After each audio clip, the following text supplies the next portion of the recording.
अस्सलाम वालेकुम। अज मेरे कोल मेरे दोस्त तशरीफ लाए, मैं बड़ा शुक्रगुजार हाँ भाई आज़म साहब का ते भाई ज़िशान साहब का। ते अज एक छोटा जिहा साडे वीडियो बनावन का दिल किया। ते अज दी साडी वीडियो का मकसद है कि लाइफ की है, जिंदगी की है। हर चीज़ का कोई ना कोई मैनुअल होंदा है कि जिहड़ा है वे कोई भी चीज़ असी अगर मार्केट च बाई आज़म खरीदते हैं ना, उनके नाल उहदा एक छोटा जिहा किताबचा मिलता है सानू कि इस चीज़ नू किवें इस्तेमाल करना है, ते इस चीज़ दा तरीका इस्तेमाल की है या इसके की फवायद हैं। इंसान जदों दुनिया ते आया ते साडे अज दे मुआशरे नाल असीं मुआज़ना कर सकां कि इंसानी जिंदगी असल च है कि ते मतलब होनी की चाहिए है ते अज दे मुआशरे साडी जिहड़ी अज दे इंसान की जिंदगी का मकसद बन गया है, वो सिर्फ और सिर्फ पैसा कमाना बन गया। असी अज दे बेसिकली मैं मेरी रिसर्च या मैं जो कोई सीखा, मैं अपनी जात वास्ते सीखा कि मैं सीख सका कि जिंदगी किवें गुजारनी है, जिंदगी की है। तो वो कुछ गल्लां जे अगर दोस्तों नूं पसंद आ गई तो असीं पेश करसां। तो बेसिकली भाईजान ना भाई आज़म है ना, साडा ज्यादा फोकस पैसे पे हो गया सारे इंसानां दा, पूरे मुआशरे का सारी जिंदगी का मकसद असां पैसे नूं ही बना लिया। तो हज़रत वासिफ अली वासिफ साहब फरमाइंदे ने कि जिहड़ा है ना असी जिंदगी गुजारते हैं कि पैसा कमा सकीए और पैसा कमाइने कि जिंदगी गुजार सकीए।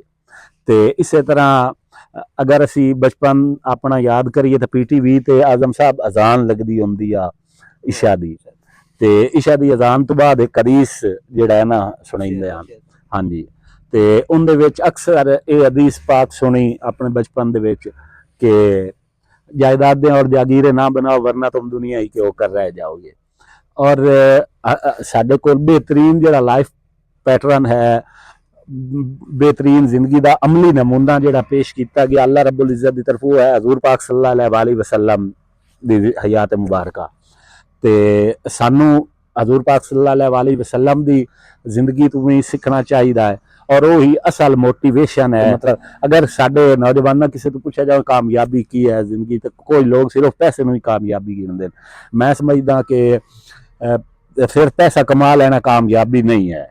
अल्लाह रब्बुल इज़्ज़त की खुशनुदी हजूर पाक सल्लल्लाहु अलैहि वसल्लम की जिहड़ी शफात मिलनी है सानू, मेरे हिसाब विच कामयाबी असल इस दा मफहूम है कि इस दुनिया दे विच इंज रवो जिवें कश्ती पानी विच रहिंदी है, लेकिन पानी जिहड़ा है वो कश्ती दे विच नहीं हुंदा। अगर पानी कश्ती दे विच आ जाए तो बुड़ जासी ना। यानी कि इस तरह दुनिया दे विच रहना चाहिए कि दिल दे विच साडे दे विच मुहब्बत सिर्फ अल्लाह और उस दे रसूल दी होवे। साडा मुआशरा जिस पासे टुर पिया है ना, वो हज़रत वासिफ अली वासिफ साहब दा एक होर कौल है कि असी आकबत हज़रत मूसा अलैहिस्सलाम दी चाहते हैं, तो जिहड़ी जिंदगी है ना वो असी फिरौन वाली पसंद करते हैं। तो दुनिया के हर बंदा फिरौन बनना चाहता है, लेकिन आखिरत दे विच हर बंदा जिहड़ा है ना वो हज़रत मूसा अलैहिस्सलाम वाली आकबत पसंद करता है।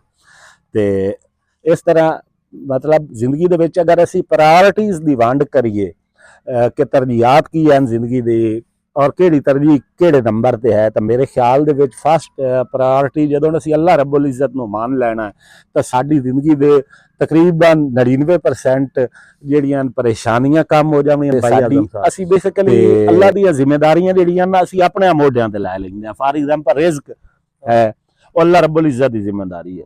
मुड़ उस तो इलावा अल्लाह रब्बुल इज़्ज़त चूंकि जिम्मे लिया है रिज़्क, और इस तो इलावा इज्जत और जिल्लत देने वाली सिर्फ अल्लाह की जात है, मौत और जिंदगी देने वाली सिर्फ अल्लाह की जात है। तो अगर और ये 3 बेसिक एलिमेंट्स हैं जिंदगी के मेरे ख्याल है। हाँ जी, इज्जत और जिल्लत, मौत, जिंदगी ते रिज़्क, तो ये अल्लाह रब्बुल इज़्ज़त अपने हाथ ही रखे हुए। वासिफ अली वासिफ साहब का भी कॉल है कि असी अमीर गरीब अफसर मुलाजिम डॉक्टर इंजीनियर उस्ताद शागिर्द ये सिर्फ ना जींदे हैं तो हाँ जदों मर जाना है तो उदों सारिਆਂ ਦਾ ਇੱਕੋ ही नाम होना मैयत। तो बेसिकली असी साडी एक होर बड़ी आज़म साहब गलती है स्पैशली यूथ की भी तो सारिਆਂ ਦੀ कि असी ना अल्लाह रब्बुल इज़्ज़त की इबादत कान एक पेंशन तो बाद का अरसा रखा होया है। असी सारे सोचते हैं कि जी उम्र पेंशन आया जिवें सरकारी मुलाजमीन है ना, तो वो जी पेंशन मसा है तो जनाब ना उदों उम्र कर ली सा तो मुड़ जनाब नमाजा शुरू कर सा। हालांकि जिंदगी ਬਰਥ ਤੋਂ ਲੈ ਕੇ ਤੇ ਟਿਲ ਡੈਥ, ਜੰਮਣ ਤੋਂ ਲੈ ਕੇ ਮਰਨ ਤੱਕ ਇਹ ਵਕਤ ਇਬਾਦਤ ਦਾ ਹੀ ਹੈ। इबादत जी है वो जवानी दी है ते बुढ़ापे दी नहीं। इस वास्ते मतलब तौबा भी जी रुतबा जवानी दी तौबा दा वो बुढ़ापे दी तौबा दा, जदों किसी गुनाह दे काबिल ही ना रहे ते मुड़ ओदी लौट के आमना अल्लाह, वैसे तो अल्लाह रब्बुल इज्जत हर हाल ही कबूल कर लेंदा, लेकिन रुतबा तो ओदा ही होना जो जवानी च आया। जी हाँ, ते इस हवाले नाल मैं समझदा बई इंसानू टॉप प्रायोरिटी ते अल्लाह रब्बुल इज्जत नूं रखना चाहिदा है। ते सारी जिंदगी जी है ना वो अल्लाह रब्बुल इज्जत की खुशनुदी वेखो।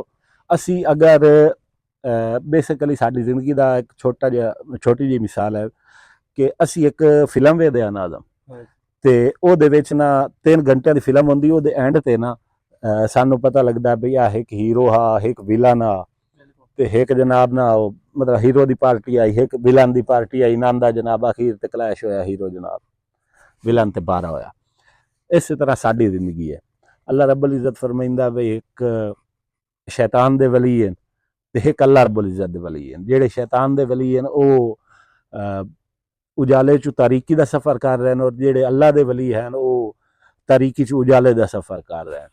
ते मेरे ख्याल नाल सानू जिंदगी दे एंड ते सानू इस अमर जिंदगी गुजारनी चाहिए कि एंड ते असी अल्लाह रब्बुल इज्जत दे वली दे तौर ते उठाए जाइए, ना कि शैतान दे वली दे ग्रोह सानू गिणिया जाए।